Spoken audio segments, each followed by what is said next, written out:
Lovely, thanks very much. And it's lovely to be back and talking about travelling long distances and times before COVID. I think the last time I was in Eastern Region talking about food was actually in Beccles. And people who were there will remember a very, very crowded town hall, markets, huge amounts of lovely food everywhere. And it does feel like a very, very long time ago indeed now. But this is a great time to be talking about food and farming and indeed the agriculture bill because the House of Lords is absolutely right at the middle of things. And I feel like I should say at the start, I noticed I was being billed as Baroness Natalie Bennett on all of the all of the publicity about this. You know, if you want to know what to call me, it's Natalie, just like it's always been, just in case anyone's in any doubt. But the agriculture bill is currently. I know it's very hard to keep up with all these things. The whole House procedure things. I've learnt a great deal in the last year, and indeed I've just written a piece on Green World, which sets out what I've learnt really about how the House of Lords works and how you, as Green Party members, as campaigners, can use it. But where we are at now with the agriculture bill is we had Jenny and I were among the people, the members of the House, who put down 221 amendments in committee stage. We debated. We then had something like 100 amendments in report stage. The government has given way on a couple of things. They actually gave way on making regular reports on food security, and there was a little bit of a wobble on agroecology, not much, but a little. But after all of those many hours of work, we sent 6 amendments to the bill that come up to the Commons, back to the Commons, and they've immediately thrown them out. So we're in now what's known as ping pong. It came back to us. We've put in 2 amendments, which are essentially the key amendments against, for shorthand, chlorinated chicken, as everyone refers to, about maintaining the standard of food imports as well as the standard of food produced in this country. And I do feel like I need to say at this point, just because it comes up almost every time I talk about it on Twitter. People will say, well, I'm a vegan or a vegetarian, so I don't have to worry about the chicken. Well, the bad news is that in America, there are scores of pesticides that are used on fruit and vegetables that are banned in the EU and currently in the UK. And so, you know, this is of a concern to everybody, to anybody who eats. And the Americans are very keen to ensure there's not labelling of any food imports. And one of the things is before COVID also that about 30% of the calories in the British diet were eaten outside the home. And of course, generally then you don't know where food is coming from. So that's the kind of current state of play, where things are at. It's going to go back to the Commons on the 4th of November. I expect you'll probably see some more, as we've been seeing. The NFU has done a very good job, and British farmers, by their standards, have got very active with tractors parading up and down the country campaigning, and I'm sure we'll see that again around the 4th of November. I'd say please do back that if you possibly can. And this is a real chance for us to sort of make common cause with groups we mightn't necessarily always agree with, like the NFU. So it's a real opportunity. What's going to happen on the 4th of November? There's going to be huge pressure on Tory MPs. I'm sure many people on this call know some of them, who have rural constituencies. You know, farmers are very, very exercised about this. And so it's a really crucial point to put as much pressure on as possible. If it comes back to the Lords with our 2 amendments thrown out, will we stand up again? I'm not quite sure. It's very hard to say. The Lords is getting I see a question popping up. Am I a coleoptera fan? Yes. As I was about to say shortly, I'm an ag science graduate. I can get very geeky about soils and beetles. And this is from the Wildlife Trust, the shirt I'm wearing. But whether the House of Lords will stand up to again, I think there's a chance they will, which is something that I wouldn't have said 6 months ago. You'll probably also have heard of the Internal Market Bill, which is coming up this week, and we're seeing the leader of the crossbenchers is about to put to the vote and try and throw out government amendments at report stage, which is all terribly technical and geeky, but really shows the crossbenchers revolting against the government. And one of the things that, if you read that piece I put on Green World, and you might have heard me say before, the fascinating thing is now the House of Lords is the centre of political resistance to the government in Westminster. The government doesn't have a majority in the Lords. It's the crossbenchers, the non-party people who hold the balance of power. And so, you know, the government can be defeated again and again and again if there's really public support, if there's real political will, and if it's on issues of things like chlorinated chicken, things like the rule of law that really gets the crossbenchers exercised. So that's sort of all the parliamentary stuff. But I thought it would be worthwhile, and I do believe that dialogue's better than monologues, so I'll allow plenty of time for Q&A. But to set out the broader picture of where our agriculture is, because of course we are at an absolute turning point. And if you look at what's happening in the European Union, they've adopted a farm to fork strategy that includes things like 25% of agricultural land being organic by 2030, a 50% reduction in the use of pesticides, an aim of a 50% reduction in the use of artificial fertilizers. So one of the things I do quite regularly brandish at the government is, well, hey, you want to be world leading, or world beating, they're two favourite phrases. Well, you've got to do better than the European Union's doing on those kind of figures. But what we've got in the UK, and where the primary area of conversation has been about, for shorthand, public money for public good. The idea that we're replacing cap payments with payments that will reward farmers for storing carbon, for promoting biodiversity, for generally looking after the land. Now, of course, at one level, that's something we can only applaud and agree with. But behind that, and there's been a real struggle in some of the detail around this bill, is the issue of whether we actually look after some of the land really beautifully, get those lovely river meadows full of mixed herbs and grasses, and with lots of ground nesting birds, and just carefully cut the hay once at the end of the season, and bash the hell out of the rest of the land for industrial agriculture, huge amounts of pesticides, fertilizers, get the maximum amount out of that, get the food out of that. Or alternatively, even, well, we don't have to really worry about growing food very much. And if you go back a couple of years to the first developments of the agriculture bill, it actually didn't use the word food, astonishingly enough. We just import the food from around the world, and, we have our nice green and present land that we look after. So that really is people who say this is sparing some of the land and trashing the rest of it. Whereas where I come in, where the Green Party's positioned, where increasing numbers of people are positioned, is in sharing the land, is in making sure that we manage every inch of the land well, that we grow good, healthy food, which that previous approach very definitely doesn't do. And we have mixed farms with huge amounts of agroforestry, something that was very big, I was pleased about in the 2019 Green Party manifesto. We have small mixed farms that can provide lots of employment, lots of business opportunities, and they're great for wildlife, great for people. It cuts down air pollution, and the issue of air pollution from agriculture is going to become an increasing issue. And so that sparing versus sharing debate is really at the core of when we're talking about agriculture now, which relates to the whole imports and the standards of imports, but actually goes further than that. And, talking about going further, you might have noticed I haven't yet talked about, although I spend lots of my time talking about, the issue of factory farming. And I spend a lot of my time particularly talking about the issue of antibiotic resistance, which is what I think will kill factory farming. But we have to stop growing perfectly good food and feeding it to animals to get a small amount of food out the other end. I have, in the days when I was in the house dining at the long table, as you do in the Lords with Tory peers, I used to have lots of fun starting a discussion about food waste. Of course, everyone agrees that food waste is a terribly bad thing and we should stop food waste. And then I point out that feeding perfectly good food to animals in factory farms is food waste, and that's kind of when the conversation goes rather quiet with Tory peers. But we are in a situation now where we have to talk about how we treat the land. But as I've moved on to, we also very much have to talk about what kind of food we are producing. And it's really quite horrifying when you look at the stats. Globally, the amount of human calories that humans take in, more than 50% of our calories come from just 4 crops. Now, that's a huge risk in terms of food security if one of those crops is hit by a major uncontrollable disease. And I think after COVID-19, perhaps there's a bit more awareness of those kind of issues than there was. Then that's going to cause massive blow to food security.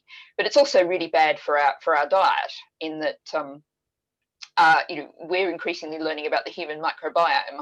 I'm a member of the All-Party Parliamentary Group on the Human Microbiome, and it's an area I'm very interested in. what the human microbiome needs for health is a varied diet. What we need for health is a varied diet, and that means huge amounts of fruit and vegetables, much more fruit and vegetables than we have now. And if you think about, you look at the kind of agriculture you might see if you look out your window now, we're not growing anything. It's perhaps a tenth of the fruit and vegetables that we should be growing, even less than that. And since I'm talking to Eastern region, one of my pet subjects is the issue of sugar beet. And I wrote a piece for The Ecologist about what is land for that talked quite a lot about sugar beet. And sugar beet is a huge cause of loss of soil, because it's a root crop that's harvested late in autumn, when the soil's wet. And people don't know that British sugar, one of their primary products, is actually the soil that they strip off the beets during process, and gardens outside offices and that sort of thing. And that's a huge waste for our good agricultural soil. But of course, what we're also doing is, we have British children and adults eat vastly more sugar than we should, and that's absolutely terrible for our health and our diet. And so, why are we growing sugar beet? Why do we have a situation where British sugar, their aim is to double the production of sugar? We actually could halve our imports, not grow a gram of sugar in Britain, and that would give us somewhere around about a healthy diet level. So that's, food and farming, as we're so often saying as Greens, we need to join the dots. We need a systems thinking approach. We need to be thinking in terms of sustainable development goals, what gives us a healthy diet. And a couple more things to just finish on before we go to Q&A, because I do always believe that dialogue's better than monologue, but a couple of things to mention. One is that I'm talking about small farms, many more people, new entrants coming into farming. That, of course, raises the huge issue of access to land. And so one of the other things, when I was in the House, I was the only person in the House of Lords who ever says the phrase. I would enjoy, standing up and speaking and looking across to the Tory hereditaries opposite and saying, of course we need land reform, and watching them wince. But we have a huge problem. We have in Britain the most concentrated land ownership in Europe. In Scotland, they've really started to make some strides on land reform, and we desperately need to see a land reform movement in England, a situation where people have access to land to grow, community farming, community supported farms around villages, allotments, but particularly access to people to start up a small growing business. There's a wonderful organisation in Manchester called the Kindling Trust. It does a brilliant job training people to become growers of fruit and vegetables, and focusing not just on the agronomy, but very much on the business case. But one of their big struggles is to find land access for their growers to get started on and then to develop onto. And so land reform is one big thing. And the other thing that we have to talk about in this context is the power of the supermarkets. And one of the things I think it's really important for us to do when we're talking about green policy is very much to talk about how we're not blaming farmers for the kind of farming that's largely being done in the UK now. You have to be a really exceptional farmer to really take some risks, to perhaps have some extra resources to be able to go organic, to be able to experiment with different kinds of ways of doing things, because you're utterly handicapped by the supermarkets and the way they just drive the price down and down and down. And so milk is probably the most famous example of this, where we've seen a situation where the price of milk is frequently below the price of production. The rise of the big giant industrial factory farming dairies, and your little local family farm just cannot compete against that factory financially. And so we have to rein in the power of the supermarkets. And that also is where we come back to diets, because I'm rather proud. One of the things that really worked out best that I've done thus far in the Lords was a little debate that I started on ultra processed foods, which actually the Soil Association this week had a very big meeting about this as well.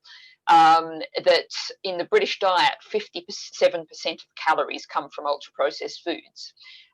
In France, it's 10%. We have supermarkets have pushed on us not just factory fed meat, but industrially produced ultra processed food that is incredibly bad for our diets. So all of these things, it's a package. It's a transformation that we need of British farming. And we could be largely self-sufficient in food. It's a very different sort of diet and a very different sort of farming. And there'll always be some imports. And, I personally like my coffee and the occasional banana, and we're not going to be growing coffee in Britain anytime soon. But these are, at scale anyway, but these are things that we have to tackle, things we have to change. They're a really good illustration of the fact that economic and environmental justice are indivisible. Because one of the things that we really have to be careful of as Greens is to make sure we're not saying to people, well, you should do better, you should eat better. We have to acknowledge that it's just extraordinarily difficult. A healthy diet is 3 times as expensive as an unhealthy diet. You may recall the horse meat scandal from a few years ago, when it was exposed that Britons, on average, we eat twice as many ready meals as the rest of Europe does.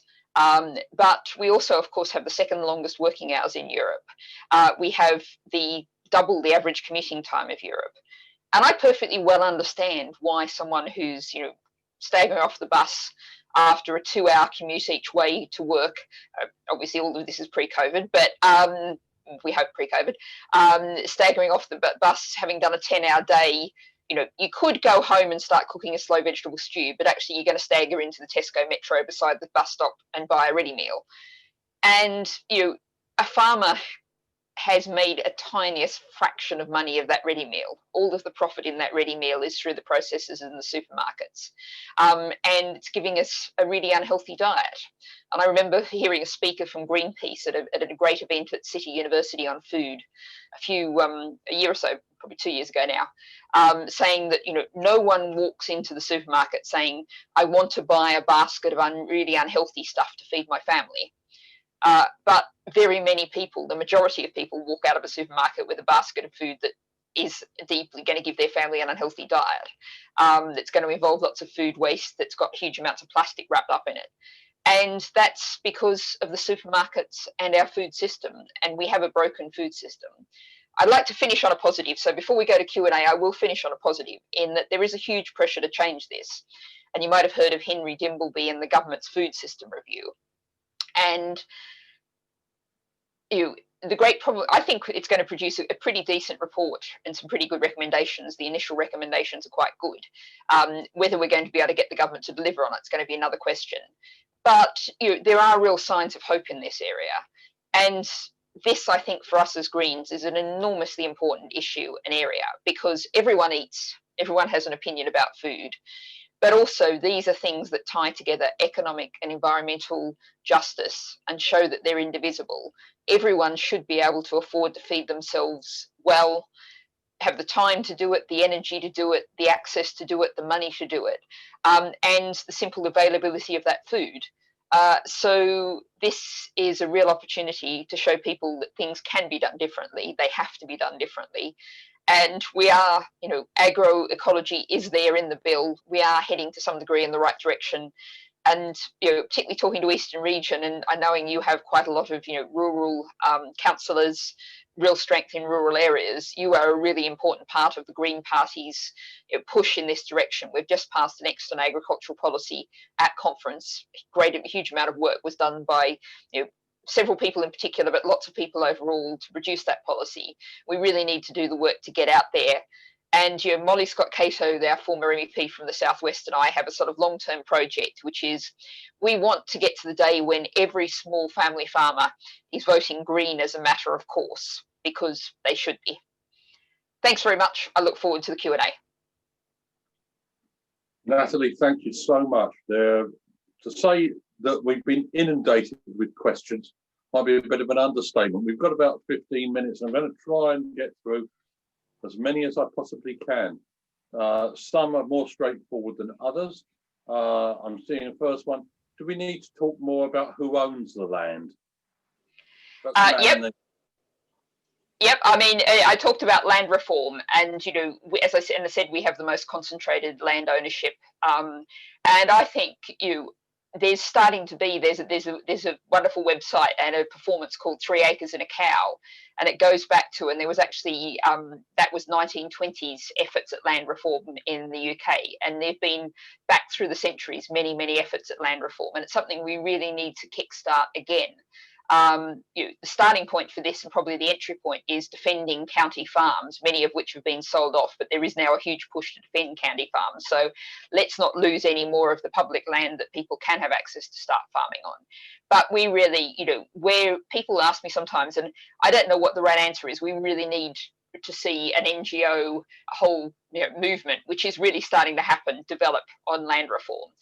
But I'd like to see a situation where basically, if you are the Duke of somebody or another who sits opposite me in the House of Lords, well, I'd like to see that abolished too. But as we abolish that, also say, if a community says, well, we want to see a ring of market gardens restored around our community, you Duke of whatever, you own all this huge amount of land, we're going to, at a very reasonable price, buy 1,000 acres off you and turn that into 50 small fruit and vegetable market gardens, and that's what's going to happen, and that's something like what we need to get to give people the access to the land we need to get that food growing. And economically, if we want to think about small, strong local economies, food can be a real foundation for that. You've then got wholesalers, you've got local greengrocers, you've got money going round and round in the community instead of swooshing off to the big supermarkets and very often into the nearest tax haven. Talking about reform, next question is regarding the proposed planning reforms and the threat that they pose to agricultural land. Perhaps you comment on that. Yeah, I mean, again, this is another area where it's really good to reach out. The NFU and other organisations who aren't necessarily people we've always been allied with in the past are very concerned about this, and there's something to really push out on, to really, speak out on. And again, one of my pet subjects is building alliances across different groups, because all kinds of different people are concerned about these planning rules, which just cut cart and horses through any kind of local control, any kind of democracy at all.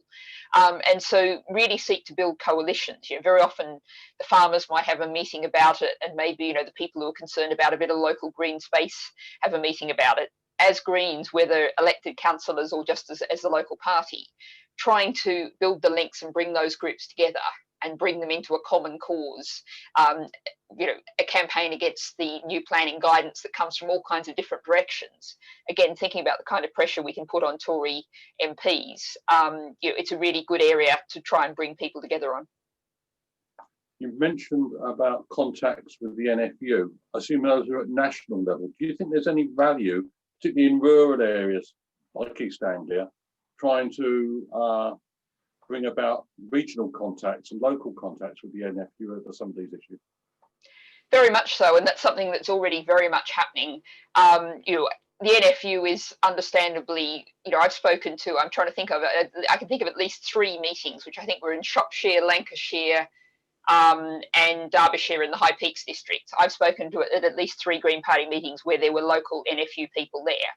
And, you can see them tiptoeing kind of nervously and feeling a bit uncomfortable. And I'm pleased to say that everyone was really trying very hard to make them welcome, and, sometimes perhaps tempering a little bit of the rhetoric that you might normally have used about pesticides or something, just because we need to make common cause with them. I also work very closely with the Land Workers Alliance, which is a great group. And one of the things I'd like to see, and this is happening, I think, probably a bit particularly through the Soil Association, is we need to join up all of these groups. The land workers tends to very much represent the sort of small growers. They're allied with the Global Peasants Network. And so, but there are so many people in the NFU who don't have common cause with the enormous industrial farmers, with the influence of the supermarkets on those industrial farmers. And we need to really build them together. So I would very much urge, anyone who's got interest in these issues, involved in these things, if you're having a meeting, invite your local NFU person along, reassure them they're not going to be given a really horrible hard time, and make sure they aren't, and really just get them engaged and get them involved. And they'll probably be sort of farming and growing, and really build those links. Moving on slightly from that, but it's an issue that I know is certainly prevalent amongst gardeners at the moment. What pressure can we put on government to introduce laws removing peat from garden centres? Something I would probably have done something on for once a month for the last year that I've been in the Lords, basically. Just keep banging away at it. I mean, this is whole part of the government has been promising a peat strategy since 2018. I've been heavily involved in, and we had a debate on the House last week or the week before, about burning of uplands. Peat is a really good, it's a mainstream issue that once you educate almost anybody on it, they're going to go, what are we doing? Why are we doing that? So it is a really good one to keep trying to write letters to the local paper whenever you can.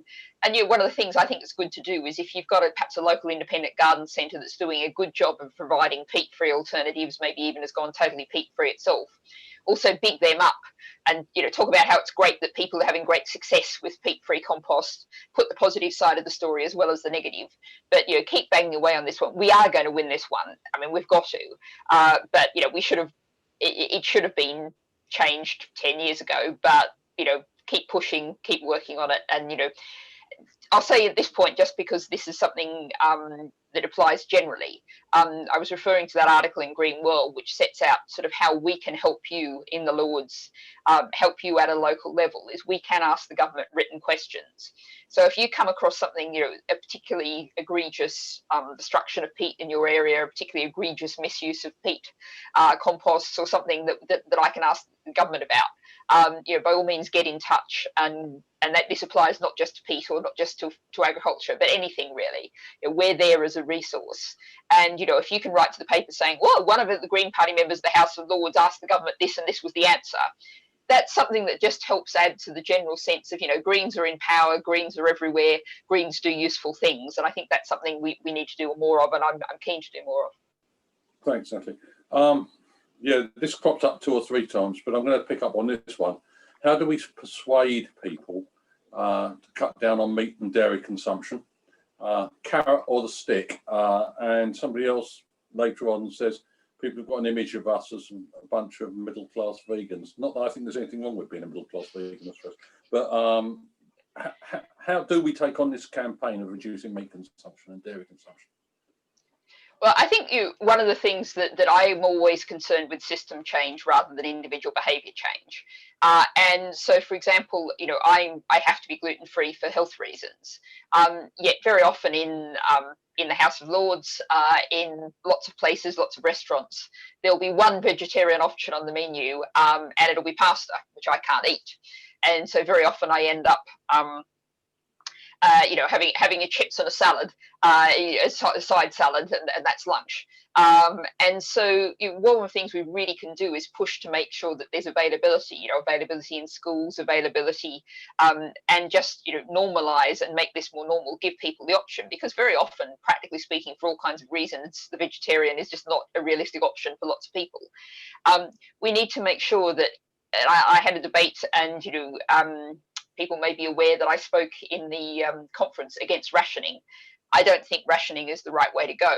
And I think what we come back to is kind of what sort of society are we and what sort of party are we? And what I think we want to be doing is actually rationing money. And this is where we get to everything being connected. But I want to see everyone having enough money to buy a decent, healthy diet, which they don't at the moment. And that's where we start from one end, from universal basic income.